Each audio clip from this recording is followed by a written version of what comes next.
भारत में हरित क्रांति ग्रीन रेवोल्यूशन इन इंडिया हाँ जी। कब आई और इसके जनक कौन थे, हाँ। इसके सकारात्मक प्रभाव और इसके नेगेटिव इफेक्ट जो थे वो मैं आपको बताऊंगा आज। गुड। भारत में हरित क्रांति 1960 के दशक में आई। हाँ, बाकी बच्चे देखो जरा फोन में 60s के दशक में बोले सर आप। हाँ जी सर। गुड, आगे बोलो, शाबाश।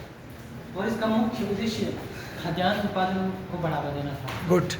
खासकर इसमें जो फसलें थी वो थी गेहूँ और चावल, और ये जो 1970 तक रही, इसे इसको 1960 से 1970 दशक भी माना जाता है। अच्छा, गुड। और इसके वर्ल्ड में जो फादर माने जाते हैं, हाँ।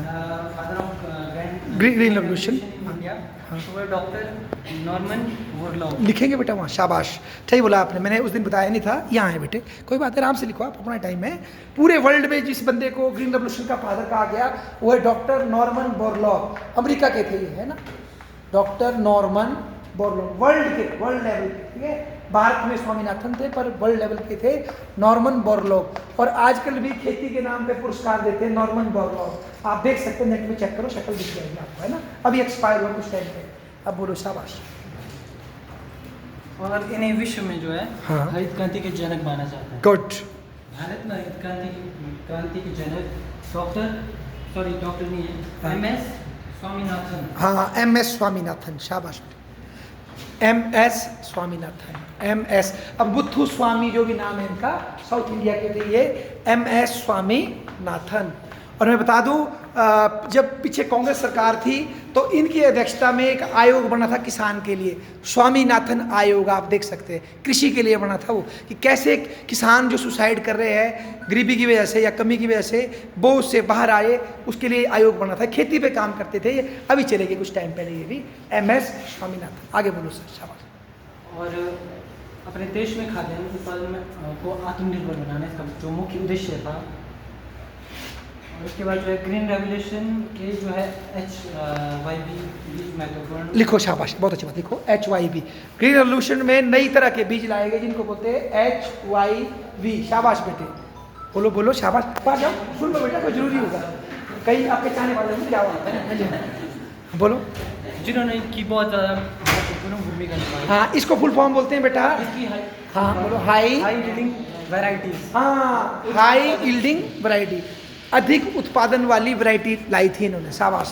ये ऐसे बीज थे जो सामान्य बीजों की तुलना में अधिक उपज देने वाले थे, शाबाश, ठीक। और जल्दी पक जाते थे, हाँ, और कुछ हद तक जो है बीमारी और कीटनाशकों से लड़ने में क्षमता थी, शाबाश बेटा।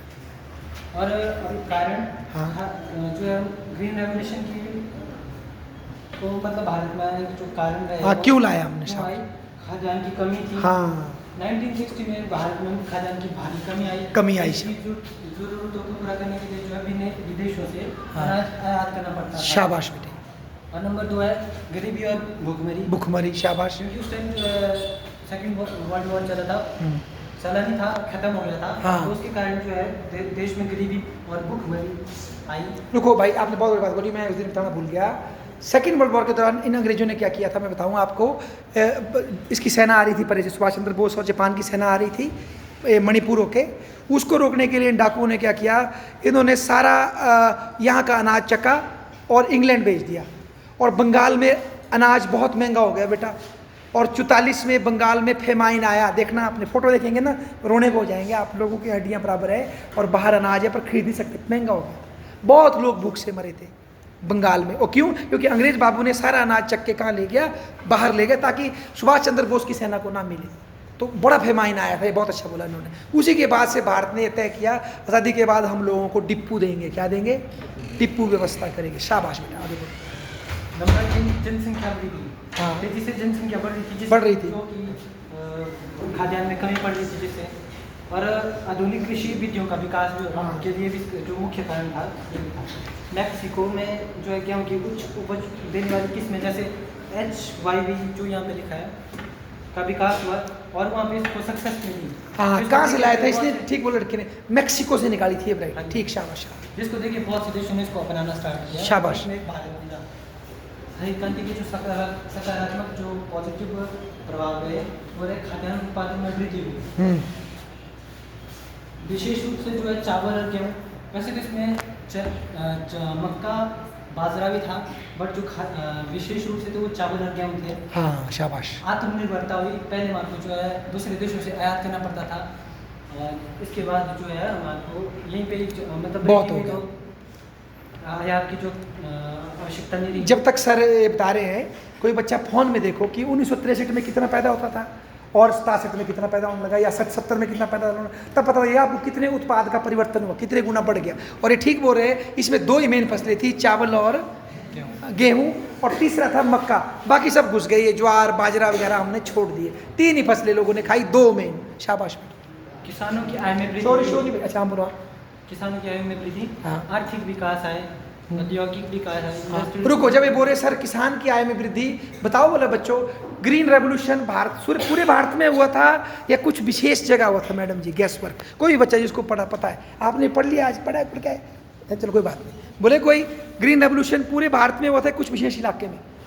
पढ़ा है किसी बच्चे ने? पूरे भारत में हो गया था, कुछ विशेष इलाके में हुआ था? गेस तो करो, हाँ या ना, क्या फर्क पड़ता है? पूरे भारत में हुआ था भाई जी कि कुछ इलाके में हुआ था? सोचो बोला ग्रीन रेवोल्यूशन, आप बताओ, तो थोड़े समझदार लग रहे हैं। कुछ इलाकों में होता शायद, कौन कौन से इलाके बताओ? पंजाब, हाँ, पंजाब, हरियाणा है ना, और कुछ साउथ के इलाके थे, मध्य प्रदेश वगैरह में अब हो रहा है। तो शुरू में ये कुछ ही इलाकों में किया गया रेवोल्यूशन था, ये सारे भारत में नहीं किया गया। तो इन ही इलाकों के किसानों की क्या बढ़ी? इनकम बढ़ी। समझ गया? आगे बोलो, शाबाश। इसके नकारात्मक प्रभाव, हाँ बोलो, शाबाश। क्षेत्रीय असमानताएं, हाँ गुड। जैसे हरित क्रांति के लाभ केवल पंजाब, हरियाणा और पश्चिम उत्तर प्रदेश, इन्हीं राज्यों में सबसे ज़्यादा जो है हुई। शाबाश अन्य बेटा। क्षेत्र थे जैसे पूर्वी और दक्षिणी भारत में जो इसके कम लाभ हुए। हाँ, पश्चिम उत्तर प्रदेश का मतलब है बच्चे, जो बता रहा है हमारे को, जो यूपी का ओरे वाला मुंड का हमारे साथ है, दोआब, यमुना और इसका दोआब जो है, जो ये गाजियाबाद और ओरे वाला जो इलाका है, नोएडा जिसको बोलते हैं, इसके आसपास का, यहाँ के लोग हुए अमीर। यहाँ के, हरियाणा के और पंजाब के ये किसान अमीर हुए। बाकी किसान बेचारा भारत का वैसा ही रहा, गाश पानी पे। हाँ, हम पहाड़ियों को भूल जाओ, यहाँ तो सेब लोगों ने पहले कीड़ा दे दिया, वो अलग बात है, पर बाकी जगह किसान की स्थिति उतनी सुधरी नहीं। तो ये इलाके अमीर हो गए और बाकी इलाके क्या हो गए, वो उतने ही रहे। ठीक है ना जी, आय की असमानता हो गई। और पूरे भारत को खाने के लिए अनाज कहाँ से लेते थे? पंजाब से, हरियाणा से। तो उनका माल धनाधन डिपुओं में बिकने लगा। अच्छा आगे बोलो भाई साहब। पर्यावरणीय समस्याएं, गुड। कीटनाशक और उर्वरकों से जो है मिट्टी की जो उपजाऊ क्षमता है वो क्षीण हो गई।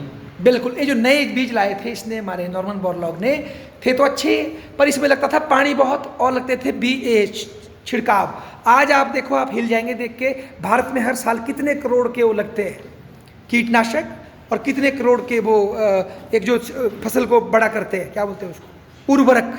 करोड़ों में खर्चा है, आप देखो करोड़ों रुपए खर्चा है, और उसके बाद भी पंजाब का किसान आज किस में? घाटे में। ऐसा क्यों? इसका मतलब लॉन्ग टर्म में इसने बड़ा नुकसान किया। और आज आप पढ़ के देखो, सबसे ज़्यादा कैंसर किस तरफ है, जरा देखना जरा। बहुत ज़्यादा पंजाब में, बहुत ज़्यादा हरियाणा में, राजस्थान में, और हमारे हिमाचल में भी सेबों के बीच में पहुंच जाएगा। जितनी स्प्रे मारेंगे उतना कैंसर, समझा? तो वो भी बीमारी बढ़ गई है। आगे बोलो, शाबाश। जल प्रदूषण भी हुए। हाँ बोलो, जल प्रदूषण कैसे? उर्वरक जो पानी में मिले उनके कारण जो। हाँ, इसको बोलते हैं हम, कोई बच्चा नेट में देखो, बायो मैग्निफिकेशन लिखो, बोलो भाई जो लिखा, बायो, BIO, बायो मैग्निफिकेशन क्या होती है? बायो MAGNIFICATION,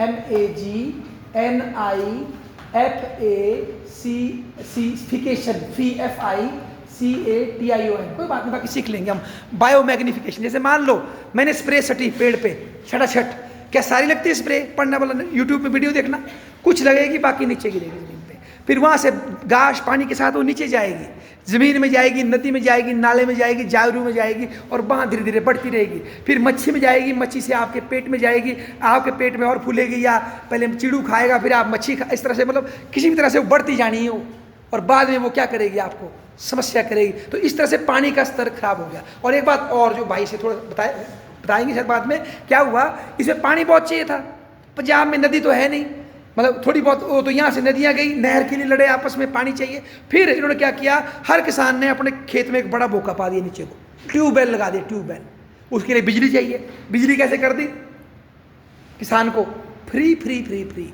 बिजली बोर्ड क्या हो गया कुछ सालों में, नंगे बाबे जैसे सुखू भाई हो गए नंगे यहाँ पर, उस टाइम बोला बिजली फ्री, अब ऐसा कीड़ा दिया, ऐसा बिल आ गया, मेरे तो खुजली हो रही है इधर, बहुत बिल आ रहा है। तो पहले ही फ्री मत करो यार भाई जी, ठीक है ना जी।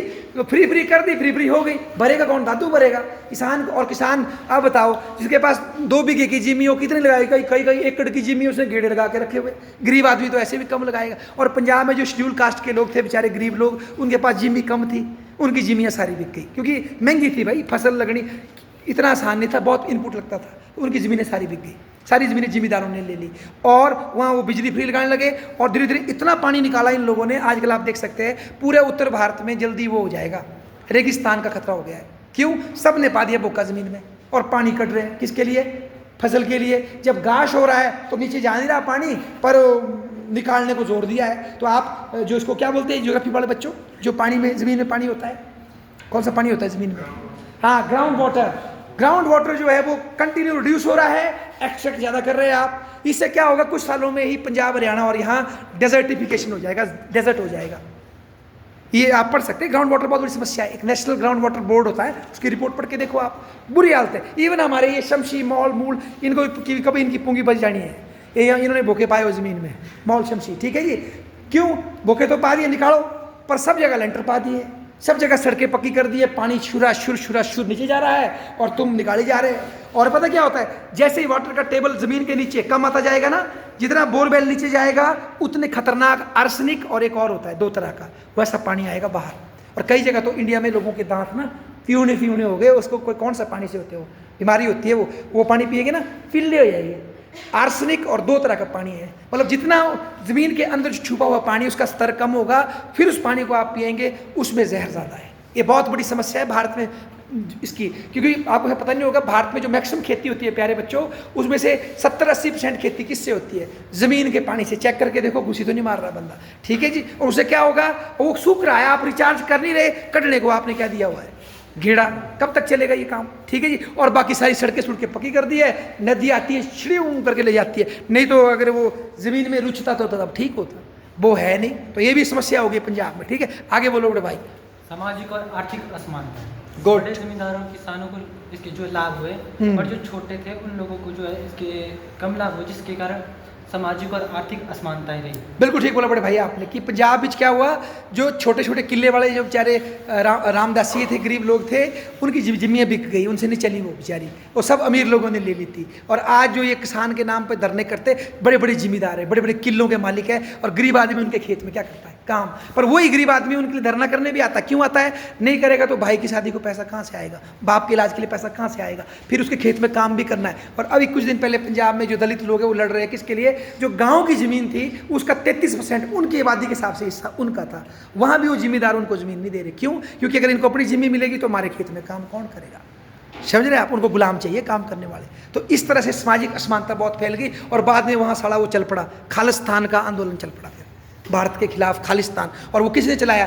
जो मैं सब बोलना चाहता, पर विशेषकर जो पंजाब की जो स्ट्रॉन्ग कम्युनिटी है, जट सिख, वो उसमें सबसे आगे थे, उन्होंने ये चलाया। फिर कनाडा जाके कि देश को अलग कर दो, फिर बड़ी मारकाट हुई, आपको पता है सारी कहानी। तो ऐसा भी हुआ। शाबाश बेटा। कृषि के लिए मशीनों का उपयोग करने पर जो है ग्रामीण लोगों को बेरोजगारी का सामना करना पड़ा। शाबाश। पारंपरिक कृषि का नुकसान हुआ। पहले लोग जो है पारंपरिक कृषि करते थे, जैसे खेतों में हल लगाते थे और मजदूरी करके करते थे। गुड। और मशीनों का यूज़ होने से जो है उनको वो बेरोजगार हो गए। हाँ, रुको, इसको देखो, मैं जोड़ता हूँ। आप देखिए होंगे आजकल एक बड़ी समस्या फैल गई है, पढ़ने पड़ेगा हमको, और पढ़ना आप लोगों ने, हमारे सिलेबस में भी यही है। दिल्ली के आसपास सर्दियों में बड़ा प्रदूषण हो जाता है, पता है आपको? कितने बच्चों को पता? हाथ खड़े करो जो पढ़ते हैं। दिल्ली के आसपास सर्दियों में दिल्ली जीने लायक नहीं रहती, पता है आपको? क्यों होता है? उसमें से एक कारण बोलते हैं किसान, जो इनकी भाई की तरह कांडी किसान है, ये क्या करते हैं, सीधे खेत में आग लगाते हैं और उसको पराली को जला देते बम, और पराली जलती है, पराली जलिंग एंड है, बर्निंग। और जब पराली का धुआं ऊपर उठेंगे तब क्या होता है, हमारे पहाड़ से ठंडी हवा आएंगे। जब ये आएंगे तो ऐसे इसको रोक देंगे नीचे ही, इसको कुछ इम्पैक्ट बोलते हैं, पढ़ना इसके बारे में। जब वो ऐसा बन जाता है तो ऊपर से ठंडी हवा आएंगे, नीचे पराली उड़ेंगे, वो फंस जाती है, वो ऐसे बंद हो जाती है, और सांस लेनी उनको क्या हो जाती है, मुश्किल। साथ में फिर वहाँ पेड़ कम है, बिल्डिंग बन रही है, बिल्डिंग टूट रही है, और धूड़े हैं, फैक्ट्रियाँ हैं, वो सब मिलके सर्दियों में दिल्ली को क्या बना देते हैं? क्या बनाते भाई जी?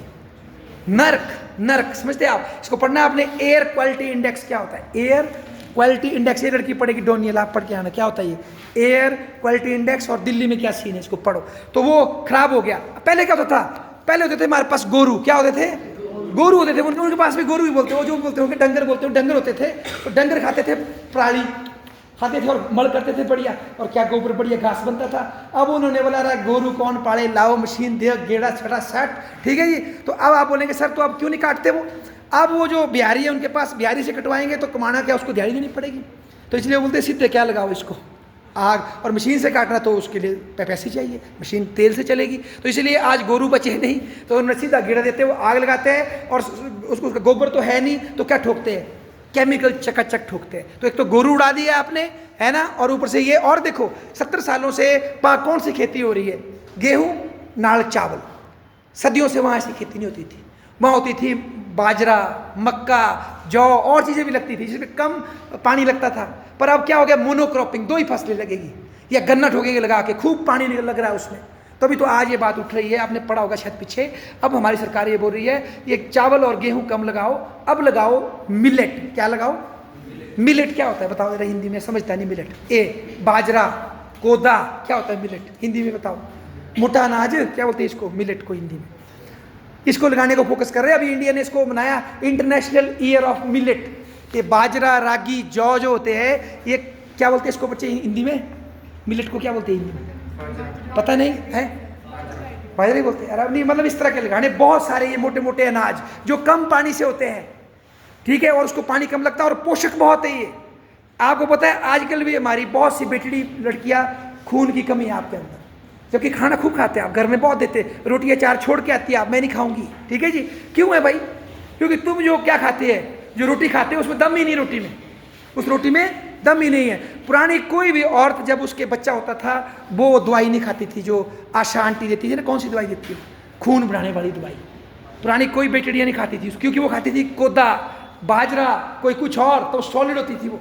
आप खा रहे छल्ली, नहीं आप खा रहे आटा, आप खा रहे चावल, उसमें दम ही नहीं है, इसलिए क्या खानी पड़ रही है, आयरन की क्या खानी पड़ती है लोगों को, गोलियां। तो अब सरकार ये बोल रही है कि इस तरह की फसल लगाओ जिसमें पानी कम लगे, जहां पानी ज़्यादा है वहां लगाओ इनको, जैसे ये बिहार, यूपी, यूपी नहीं, परे वाला यूपी जहां बाढ़ आती है, और बंगाल जहां पानी ज़्यादा आता है वहां लगाओ ये फसलें। कौन सी, जहां पानी की ज़्यादा क्या है ज़रूरत है, यहाँ ऐसी फसलें लगाओ जहाँ पानी की क्या है कम ज़रूरत है, और फ्रूट लगाओ, कोई और तरह की वो लगाओ, ताकि आपकी इनकम क्या हो सके।